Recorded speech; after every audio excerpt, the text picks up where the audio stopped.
Never save money. Yes, you heard that right. This advice came from my grandfather, a man the whole village once called lazy. People laughed at him. Life punished him. And yet, before he died, he taught me a lesson no school, no book, no guru ever taught me. If you stay till the end, this story might change how you look at money forever. In a small farming village, there lived an old man everyone called lazy. He did not work much. He spent his days sitting under the shade of a large tree, resting on an old wooden chair, eyes fixed on the far horizon.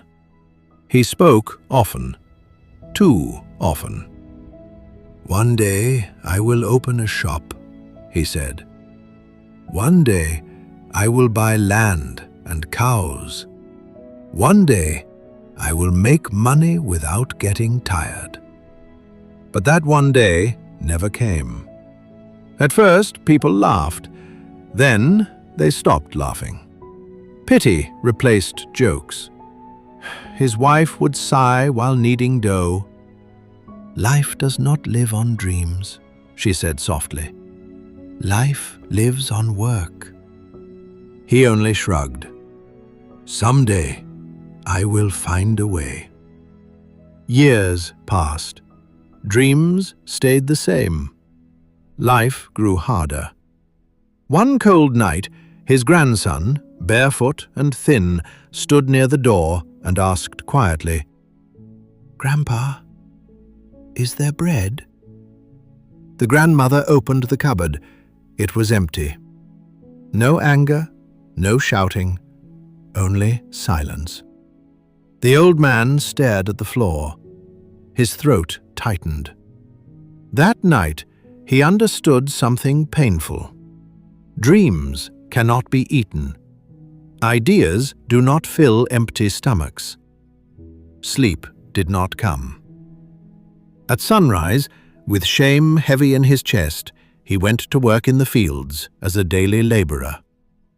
The work was cruel. The sun burned his skin. His back bent lower each day. Hands cracked and bled. Sweat blurred his eyes. In the middle of the field, he whispered, "This feels like a chain." At night, he returned home silent. Beans, 2 tortillas, never more. The boy hugged him and asked, "What did they give you today, Grandpa?" He opened his palm. "It is little, but it is something." But the money never stayed. Medicine took it. Food took it. Funerals took it. Life took it. Coins came and went. Hunger stayed. One afternoon, at the village store, he heard men talking loudly.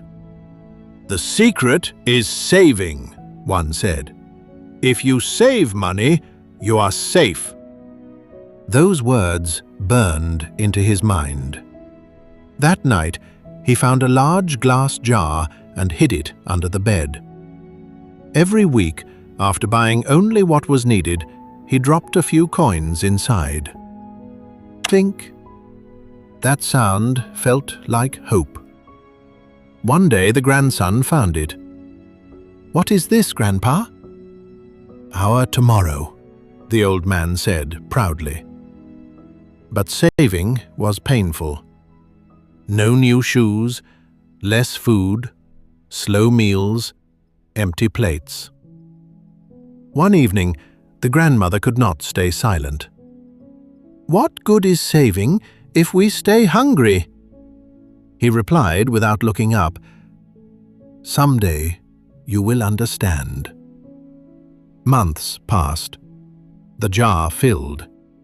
His fear slowly disappeared, until the market day. He placed the money on the table. "I want 3 sacks of corn." The seller counted and shook his head. "Prices went up.